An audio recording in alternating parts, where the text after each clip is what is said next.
Good morning student, তোমরা সবাই দেখছো এক্সাম ক্র্যাকার ইউটিউব চ্যানেল। তো আমরা আলোচনা করছিলাম ডাব্লিউবিপি কনস্টেবল 2019-এ প্রিলিমসের যে জিকেগুলো এসেছিলো সেগুলো সম্পর্কে।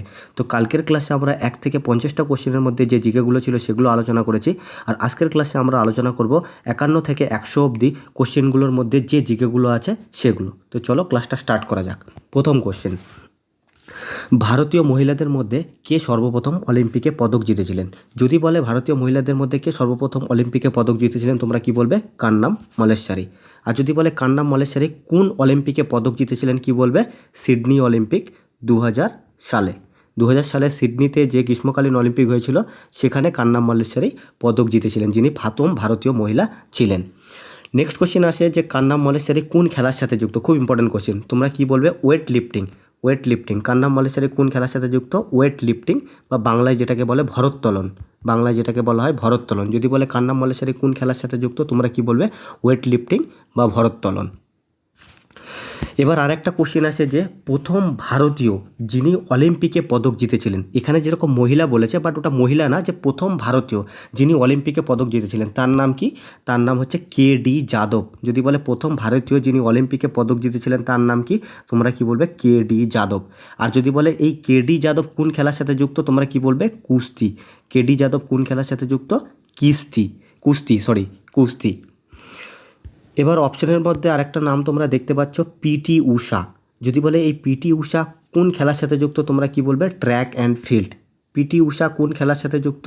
Track and field. যদি বলে পিটি ঊষা কোন খেলার সাথে যুক্ত? Track and field. এছাড়াও পিটি ঊষা দিয়ে আরেকটা কোশ্চিন আছে যে পিটি ঊষাকে পায়োলি এক্সপ্রেস বলা হয়। পিটি ঊষাকে কি বলা হয়? পায়োলি এক্সপ্রেস। যদি বলে পায়োলি এক্সপ্রেস কাকে বলে? পিটি ঊষাকে। পায়োলি এক্সপ্রেস কাকে বলে? পিটি ঊষাকে। চলো যাওয়া যাক পরের কোশ্চেনে। পরের কোশ্চেনটা হলো যে কোন আন্দোলনের সময় থেকে বল্লভভাই প্যাটেল সর্দার নামে ভূষিত হন? তো এটা হচ্ছে বরদৌলি সত্যাগ্রহ আন্দোলন থেকে। বরদৌলি আন্দোলন থেকেই বল্লভভাই প্যাটেল সর্দার নামে ভূষিত হন। যদি কোশ্চিন আসে যে যদি কোশ্চিন আসে বল্লভভাই প্যাটেলকে সর্দার উপাধি কে দিয়েছিলেন, তোমরা কি বলবে? গান্ধীজি। গান্ধীজি বল্লভভাই প্যাটেলকে সর্দার উপাধি দিয়েছিলেন। কখন দিয়েছিল? বরদৌলি সত্যাগ্রহের সময়। এই বরদৌলি সত্যাগ্রহের সময় গান্ধীজি বল্লভভাই প্যাটেলকে সর্দার উপাধি দিয়েছিল। এছাড়াও আরেকটা কোশ্চিন আসে যে এই বরদৌলি আন্দোলন বা বরদৌলি সত্যাগ্রহ কবে হয়েছে? বরদৌলি আন্দোলন বা বরদৌলি সত্যাগ্রহ হয়েছে 1928 সালে। যদি বলে এই বরদৌলি আন্দোলন বা বরদৌলি সত্যাগ্রহ কবে হয়েছে? 1928 সালে। এছাড়াও তোমরা বি নাম্বার অপশানে দেখতে পাচ্ছ কুইট ইন্ডিয়া মুভমেন্ট, যেটাকে বলে ভারত ছাড়ো আন্দোলন। যদি বলে কুইট ইন্ডিয়া মুভমেন্ট বা ভারত ছাড়ো আন্দোলন কবে হয়েছে? 1942 সালে। আর যদি বলে কে করিয়েছিল? গান্ধীজি। আর এই কুইট ইন্ডিয়া আন্দোলনের সময় গান্ধীজি একটা স্লোগান দিয়েছিল, সেটা কি? Do or die. এই কুইট ইন্ডিয়া মুভমেন্টের সময় গান্ধীজি একটা স্লোগান দিয়েছিল, সেই স্লোগানটা কি? Do or die. আর এই কুইট ইন্ডিয়া মুভমেন্ট বা ভারত ছাড়ো আন্দোলন কবে হয়েছে? 1942 সালে। এছাড়াও তোমরা আরেকটা অপশান দেখতে পাচ্ছ, স্বদেশী আন্দোলন। যদি বলে স্বদেশী আন্দোলন কবে হয়েছে? 1905 সালে। যদি বলে স্বদেশী আন্দোলন কবে হয়েছে? 1905 সালে। এছাড়াও ডি নাম্বার অপশানে তোমরা দেখতে পাচ্ছ আইন অমান্য আন্দোলন বা সিভিল ডিসওবিডিয়েন্স মুভমেন্ট। যদি বলে এই আইন অমান্য আন্দোলন কবে হয়েছে, তোমরা কি বলবে? 1930 সালে। আইন অমান্য আন্দোলন কবে হয়েছে? 1930 সালে। এই আইন অমান্য আন্দোলনকেই আমরা লবণ সত্যাগ্রহ বলি। চলো যাওয়া যাক পরের কোশ্চেনে। পরের কোশ্চেন হলো যে মহাকাশে কোনো মহাকাশচারী আকাশের রং কী দেখবে? যদি বলে মহাকাশে কোনো মহাকাশচারী আকাশের রং কী দেখবে, কি বলবে? কালো। মহাকাশচারী আকাশের রং কী দেখবে? কালো। এর কারণটা কি? এর কারণটা হচ্ছে মহাকাশে কোনো বায়ুমণ্ডল থাকে না। আর মহাকাশে কোনো বায়ুমণ্ডল না থাকার জন্যে সূর্যের যে আলোটা সেটার কোনো বিচ্ছুরণ হয় না। মহাকাশে কোনো বায়ুমণ্ডল না থাকার জন্যে সূর্যের আলোর বিচ্ছুরণ হয় না, যেটা ইংলিশে বলা হয় স্ক্যাটারিং অফ লাইট। তো তার কারণে মহাকাশচারী আকাশের রং কালো দেখে। চলো যাওয়া যাক পরের কোশ্চেনে।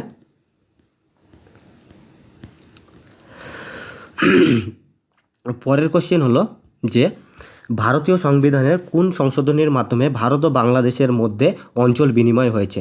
তো ডাইরেক্টলি কোশ্চেন জিজ্ঞেস করবে যে ভারত আর বাংলাদেশের বর্ডার সম্পর্কে কত নাম্বার সংবিধান সংশোধন বা অ্যামেন্ডমেন্টে বলা আছে? তো ভারত আর বাংলাদেশের বর্ডার সম্পর্কে 100তম সংবিধান সংশোধনের মধ্যে বলা আছে, খুব ইম্পর্ট্যান্ট কোশ্চেন। এছাড়াও তোমরা আরেকটা অপশন দেখতে পাচ্ছ 101তম সংবিধান সংশোধন। 101তম সংবিধান সংশোধনে কী সম্পর্কে বলা আছে? জিএসটি। যদি বলে 101তম সংবিধান সংশোধনে কী সম্পর্কে বলা আছে? জিএসটি। আর যদি বলা হয় এই জিএসটি ভারতবর্ষে প্রথম কবে লাগু করা হয়েছিল, কি বলবে? 1 জুলাই 2017 সালে। Very very important question. 1 July 2017 সালে কী করা হয়েছিল? ভারতবর্ষে জিএসটি লাগু করা হয়েছিল। আর জিএসটি কততম সংবিধান সংশোধনের মাধ্যমে লাগু করা হয়েছিল? 101তম সংবিধান সংশোধন। আর যদি বলে ভারত আর বাংলাদেশের বর্ডার সম্পর্কে কততম সংবিধান সংশোধনে আছে? 100তম সংবিধান সংশোধন। এছাড়াও তোমরা এখানে আরেকটা অপশন দেখতে পাচ্ছ 103তম সংবিধান সংশোধনে ইডাব্লিউএস সম্পর্কে লেখা আছে। 103তম সংবিধান সংশোধনে ইডাব্লিউএস সম্পর্কে লেখা আছে, ইকোনমিক্যালি উইকার সেকশনকে 10% রিজার্ভেশন দিতে হবে। এটা সম্পর্কে 103 নম্বর সংবিধান সংশোধনে লেখা আছে। চলো পরের কোশ্চেনে যাওয়া যাক। পরের কোশ্চেন হলো যে 2020 সামার অলিম্পিক কোথায় অনুষ্ঠিত হয়েছিল? যদি বলে 2020 সামার অলিম্পিক কোথায় অনুষ্ঠিত হয়েছিল? টোকিওতে। আর টোকিওটা কোথায়? জাপান। জাপানের রাজধানী হচ্ছে টোকিও। 2020 সালের সামার অলিম্পিক হয়েছে টোকিও, জাপানে। তো এরপরে তোমার পরীক্ষায় কোশ্চেন আসতে পারে যে 2024 সালের সামার অলিম্পিক কোথায় হবে? তোমরা কি বলবে? প্যারিস। প্যারিসটা কোথায়? ফ্রান্সে।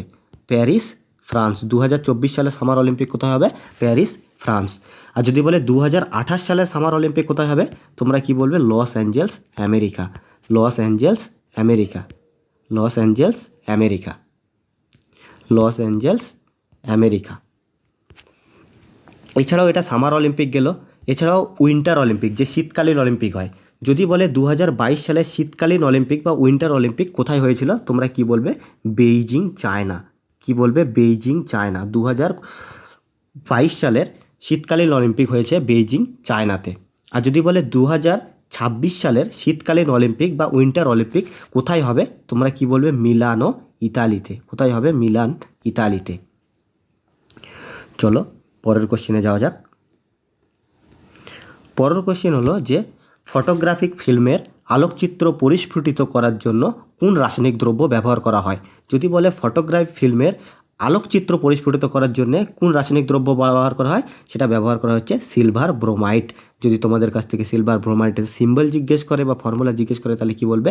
AgBr। সিলভার ব্রোমাইডের ফর্মুলা হচ্ছে AgBr। এছাড়াও তোমরা আরেকটা অপশন দেখতে পাচ্ছ কি? Sodium carbonate. সোডিয়াম কার্বনেটের ফর্মুলা কি? NaCO3। সোডিয়াম কার্বনেটের ফর্মুলা হচ্ছে NaCO3। এটাকে আমরা কি বলি? Washing soda. এটাকে আমরা কি বলি? Washing soda. ডাইরেক্টলি পরীক্ষায় কোশ্চেন আসে যে ওয়াশিং সোডার ফর্মুলা কি? NaCO3। এটাকেই বলা হয় সোডিয়াম কার্বনেট। চলো যাওয়া যাক পরের কোশ্চেনে। পরের কোশ্চেন হচ্ছে যে কিলোওয়াট কিসের একক? যদি কিলোওয়াট ঘন্টা কিসের একক? যদি বলে কিলোওয়াট আওয়ার বা কিলোওয়াট ঘন্টা কিসের একক? তোমরা কি বলবে? ক্ষমতার একক। ক্ষমতার একক হচ্ছে কিলোওয়াট ঘন্টা। এছাড়াও তোমরা অপশনের মধ্যে দেখতে পাচ্ছ বল। বলের একক তোমরা কি বলবে? নিউটন। যেটাকে ফোর্স লেখা আছে তার একক কি? নিউটন। তারপর দেখতে পাচ্ছ এনার্জি বা শক্তি লেখা আছে। যদি বলে শক্তির একক কি? তোমরা কি বলবে? জুল। শক্তির একক জুল। আর এখানে লেখা আছে ভরবেগ বা মোমেন্টাম। যদি বলে ভরবেগ বা মোমেন্টামের হচ্ছে একক কি? তোমরা কি বলবে? KG metre per second. ভরবেগ বা মোমেন্টামের একক কি? KG metre per second. যদি বলে শক্তি বা এনার্জির একক কি? তোমরা কি বলবে? জুল। যদি বলে বল বা ফোর্সের একক কি? তোমরা কি বলবে? নিউটন। আর যদি বলে কিলোওয়াট ঘন্টার একক কি? তোমরা বলবে ক্ষমতা। একক হচ্ছে কিলোওয়াট ঘন্টা। চলো পরের কোশ্চেনে যাওয়া যাক। পরের কোশ্চেন হলো যে এশিয়ার বৃহত্তম নদী কোনটি? এশিয়ার বৃহত্তম নদী হচ্ছে ইয়াংজে। যদি বলে এশিয়ার বৃহত্তম নদী কোনটি? ইয়াংজে। এটা হচ্ছে পৃথিবীর তৃতীয় বৃহত্তম নদী, বাট এশিয়ার বৃহত্তম নদী। যদি বলে এই ইয়াংজে নদীটা কোন দেশে প্রবাহিত হয়? ইয়াংজে নদীটা প্রবাহিত হয় হচ্ছে চীন। ইয়াংজে নদীটা কোন দেশে প্রবাহিত হয়? চীন। আর যদি বলে ভারতের দীর্ঘতম নদীর নাম কি? এখানে কিন্তু বৃহত্তম লেখা ছিল। যদি বলে ভারতের দীর্ঘতম নদীর নাম কি? তোমরা কি বলবে? গঙ্গা। ভারতের দীর্ঘতম নদীর নাম কি? গঙ্গা। আর যদি বলে পৃথিবীর দীর্ঘতম নদীর নাম, তোমরা কি বলবে? নীলনদ। যদি বলে পৃথিবীর দীর্ঘতম নদীর নাম কি? তোমরা বলবে নীলনদ। আর যদি বলে পৃথিবীর বৃহত্তম নদীর নাম কি? তোমরা কি বলবে? পৃথিবীর বৃহত্তম নদীর নাম হচ্ছে আমাজন। দুটোর মধ্যে ডিফারেন্স আছে কিন্তু। বৃহত্তম নদী বললে অ্যামাজন পৃথিবীর, আর যদি বলে পৃথিবীর দীর্ঘতম নদী তাহলে তোমরা বলবে নীল। আর যদি বলে ভারতের দীর্ঘতম নদীর নাম কি? গঙ্গা। আর যদি বলে এশিয়ার বৃহত্তম নদীর নাম কি? ইয়াংজে। চলো পরের কোশ্চেনে যাওয়া যাক।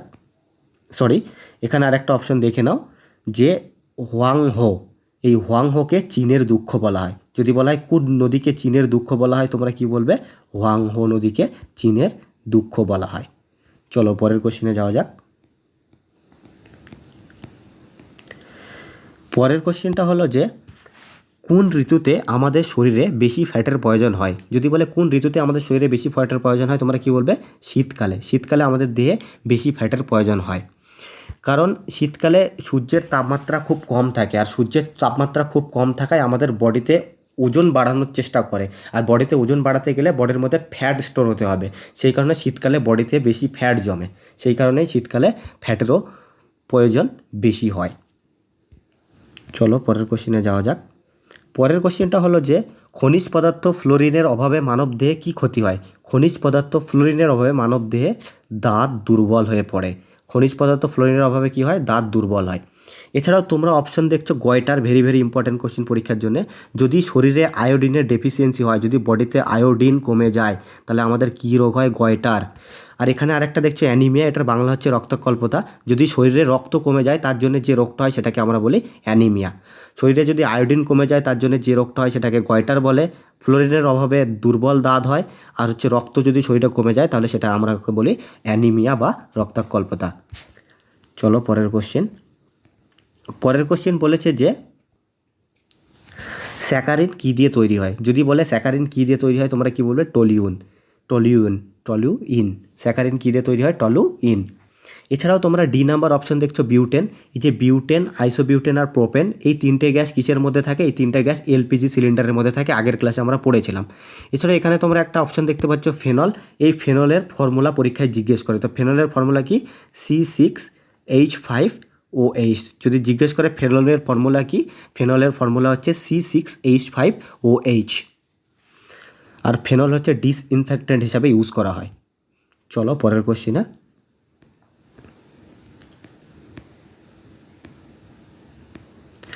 পরের কোশ্চেন হচ্ছে, এটাও খুব পিএসসির ফেভারিট কোশ্চেন, যে বন্দিপুর অভয়ারণ্য কোথায় অবস্থিত? যদি বলে বন্দিপুর অভয়ারণ্য কোথায় অবস্থিত, তোমরা কি বলবে? কর্ণাটক।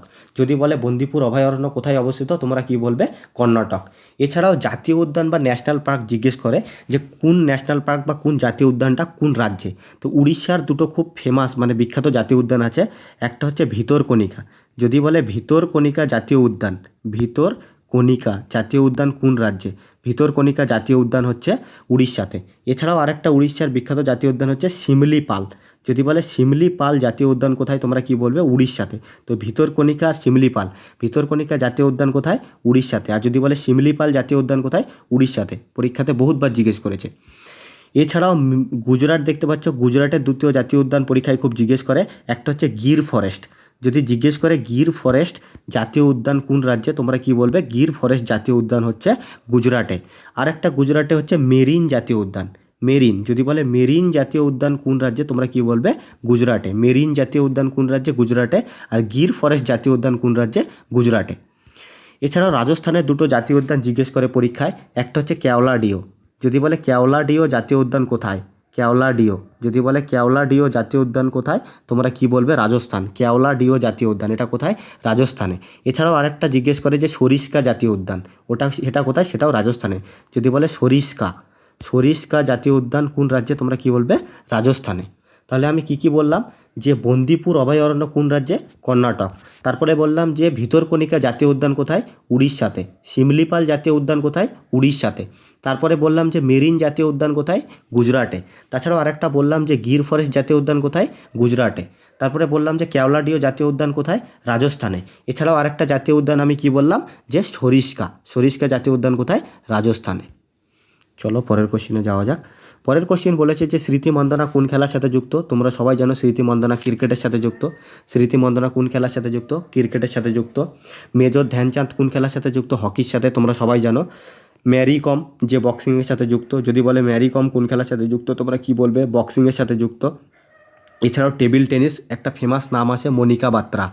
যদি বলে মনিকা বাত্রা কোন খেলার সাথে যুক্ত? মনিকা বাত্রা মনিকা বাত্রা কোন খেলার সাথে যুক্ত? তোমরা কি বলবে? Table tennis. মনিকা বাত্রা হচ্ছে টেবিল টেনিস খেলার সাথে যুক্ত। ডাইরেক্টলি কোশ্চেন আসবে যে মনিকা বাত্রা কোন খেলার সাথে যুক্ত?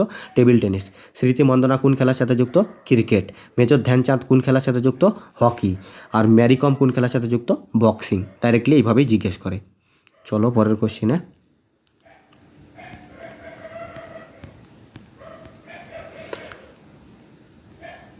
পরের কোশ্চেন হচ্ছে মোবাইল ফোনে ব্যবহৃত প্রযুক্তি জিএসএম এর পুরো কথাটি হলো, মানে অ্যাকচুয়ালি তোমাকে জিজ্ঞেস করেছে যে জিএসএম এর ফুল ফর্ম কী। জিএসএম এর ফুল ফর্ম হলো গ্লোবাল সিস্টেম ফর মোবাইল। যদি জিজ্ঞেস করে জিএসএম এর ফুল ফর্ম কী, তোমরা কি বলবে? Global system for mobile.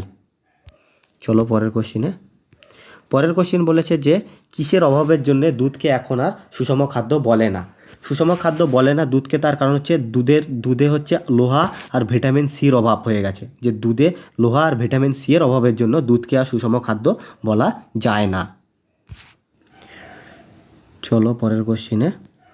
পরের কোশ্চেন বলেছে যে ভিভিপ্যাট কিসের সাথে যুক্ত? ভিভিপ্যাট হচ্ছে সাধারণ নির্বাচনের সাথে যুক্ত। যদি বলে ভিভিপ্যাট কিসের সাথে যুক্ত, তোমরা কি বলবে? যে ভিভিপ্যাট সাধারণ নির্বাচনের সাথে যুক্ত। এখান থেকে আরেকটা কোশ্চেন আছে যে ভিভিপ্যাটের ফুল ফর্ম কী? ভিভিপ্যাটের ফুল ফর্ম হলো ভোটার ভেরিফাইড। ভিভিপ্যাটের ফুল ফর্ম কি? Voter verified paper audit trail. Voter verified paper audit trail. আর ভিভিপ্যাট কিসের সাথে যুক্ত? ভিভিপ্যাট হচ্ছে সাধারণ নির্বাচনের সাথে যুক্ত। আর যদি বলে হচ্ছে ভিভিপ্যাটের ফুল ফর্ম কি, তোমরা কি বলবে? Voter verified audit paper trail. Voter verified paper audit trail. VVPAT voter verified paper audit trail. আর এটা কিসের সাথে যুক্ত? সাধারণ নির্বাচন। চলো পরের কোশ্চেনে যাওয়া যাক।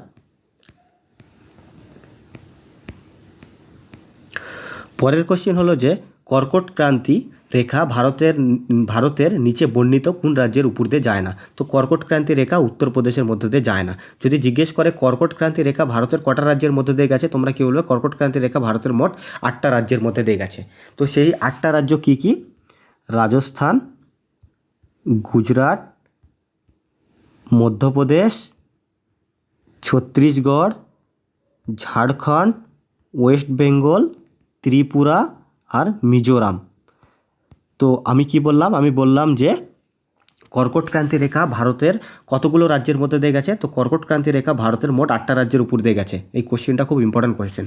আর যদি বলে ভারতের কোন কোন রাজ্যের উপর দিয়ে কর্কট ক্রান্তি রেখা গেছে, তোমরা কি বলবে? রাজস্থান, গুজরাট, মধ্যপ্রদেশ, ছত্তিশগড়, ঝাড়খণ্ড, ওয়েস্ট বেঙ্গল, ত্রিপুরা আর মিজোরাম। এই 8টা স্টেটের মধ্যে উত্তরপ্রদেশের নাম লেখা নাই। সো উত্তরপ্রদেশের মধ্যে দিয়ে কর্কট ক্রান্তি রেখা যায়নি। বাকি যে 8টা রাজ্যের নাম আমি লিখেছি, এই 8টা রাজ্যের মধ্যে দিয়ে কর্কট ক্রান্তি রেখা পাস করেছে। চলো যাওয়া যাক পরের কোশ্চেনে। পরের কোশ্চেন বলেছে যে ভারী জল কি?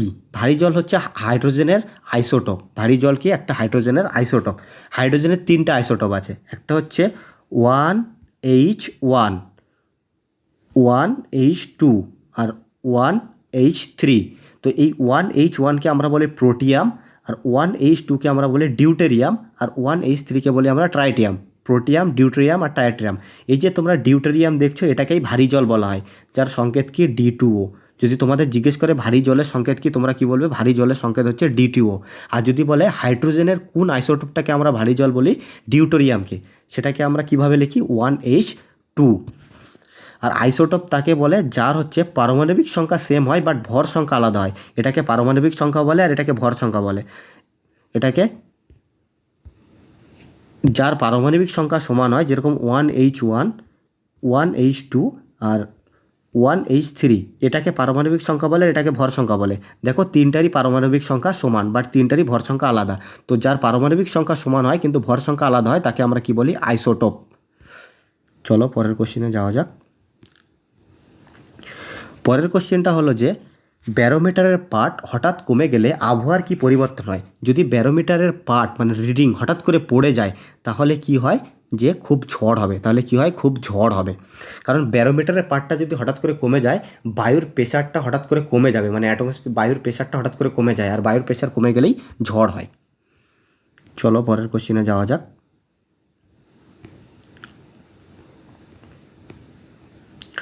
যে পরের কোশ্চেন বলেছে যে 1 GB equal to dash byte, 1 GB equal to 10⁹ byte. যদি বলে 1 GB equal to dash byte, 1 GB equal to 10⁹ byte. 1 GB equal to কি 10⁹ বাইট। তো এখান থেকে কোশ্চিন আসে যে সব থেকে স্মলেস্ট ইউনিট হচ্ছে বাইট, মানে স্টোরেজ মেজার করার। তো আমরা জানি যে 1024 বাইটে, যদি 1024 বাইট হয়, 1024 বাইটে হয় হচ্ছে 1 KB। 1024 বাইটে কী হয় 1 KB। আবার 1024 কেবিতে, 1024 কেবিতে কী হয় 1024 কেবিতে কী হয় 1024 কেবিতে হয় হচ্ছে 1024 কেবিতে হয় হচ্ছে 1 MB। আমি কি বললাম যে 1024 MBতে কী হয় 1024 কেবিতে, 1024 কেবিতে হয় 1 MB। আবার 1024 MBতে, 1024 MBতে কী হয় 1 GB, 1 GB।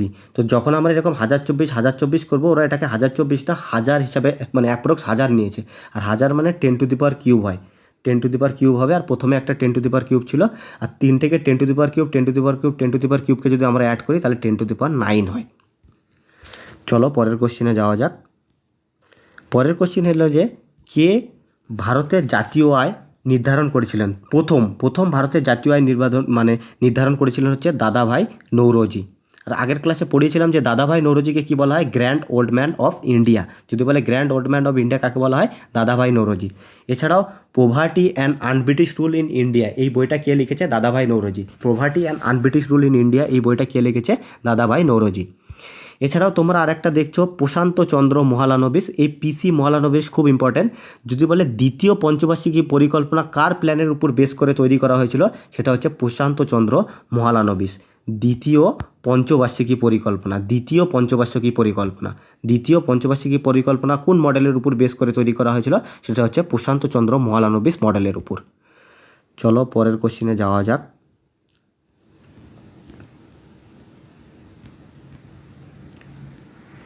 পরের কোশ্চেন হচ্ছে অনিলা দেবী ছদ্মনামে কে পরিচিত?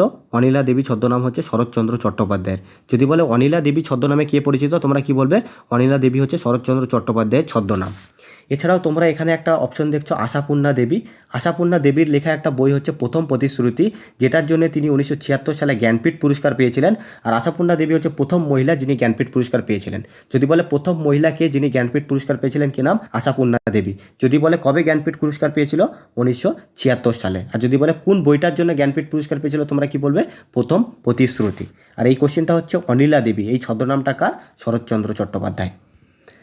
চলো পরের কোশ্চেনে যাওয়া যাক। পরের কোশ্চেন হচ্ছে নিচের কোনটিকে বাদামি কয়লা বলা হয়? ব্রাউন কোল বা বাদামি কয়লা কাকে বলে? লিগনাইটকে। যদি বলে নিচের কোনটিকে বাদামি কয়লা বলা হয়? ব্রাউন কোল বলা হয় লিগনাইটকে। আর যদি হচ্ছে 4 ধরনের কোল পাওয়া যায়, অ্যান্থ্রাসাইট, বিটুমিনাস, লিগনাইট আর পিট। এখানে তোমরা তিনটে দেখতে পাচ্ছ, একটা হচ্ছে অ্যান্থ্রাসাইট, বিটুমিনাস, লিগনাইট আর পিট। মোট এই 4 ধরনের কয়লা পাওয়া যায়। যদি বলে এদের মধ্যে সবথেকে উন্নত মানের কয়লা কোনটা, তোমরা কি বলবে? অ্যান্থ্রাসাইট।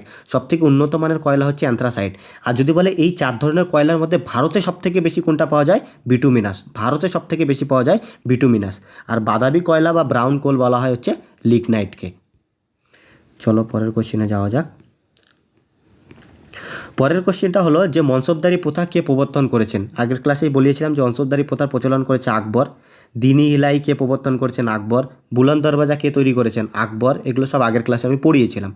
আর কি পড়েছিলাম যে এখানে আরেকটা অপশন তোমরা দেখছো যে শেরশাহ। যে গ্র্যান্ড ট্র্যাঙ্ক রোড আছে, যদি বলে গ্র্যান্ড ট্র্যাঙ্ক রোড, এটা কে তৈরি করেছে? কি বলবে? শেরশাহ সূরি। গ্র্যান্ড ট্র্যাঙ্ক রোড এটা কে তৈরি করেছে? শেরশাহ সূরি। গ্র্যান্ড ট্র্যাঙ্ক রোড কে তৈরি করেছে? শেরশাহ সূরি। এছাড়াও শেরশাহ সূরিদের আর একটা কোশ্চেন আছে যে কাবুলিয়ত ও পাট্টা, এটা পিএসসি ফুডে এসেছিল, ফুড এসআই। কাবুলিয়ত ও পাট্টা এটার প্রচলন কে করেছিল? তোমরা কি বলবে? শেরশাহ সূরি। কাবুলিয়ত ও পাট্টার প্রচলন কে করেছিল? বলবে শেরশাহ সূরি। কাবুলিয়ত ও পাট্টা এটার প্রচলন কে করেছিল? শেরশাহ সূরি। চলো পরের কোশ্চেনে আসা যাক। যে জিকা ভাইরাসের উপস্থিতি প্রথম কোন দেশে সরকারিভাবে ঘোষিত হয়েছিল? যদি বলে জিকা ভাইরাসের উপস্থিতি প্রথম কোন দেশে সরকারিভাবে ঘোষিত হয়েছিল, সেটা হচ্ছে উগান্ডা। জিকা ভাইরাসের উপস্থিতি প্রথম যে দেশে সরকারিভাবে ঘোষিত হয়েছিল সেটা হচ্ছে উগান্ডা। তো আজকের ক্লাসটা আমরা এখানেই শেষ করলাম। যদি ক্লাসটা তোমাদের ভালো লেগে থাকে তাহলে ভিডিওটাকে লাইক করে দাও, আর চ্যানেলটাকে তোমরা সাবস্ক্রাইব করে নাও এবং তোমার বন্ধুদের মধ্যে শেয়ার করে দাও। Thank you.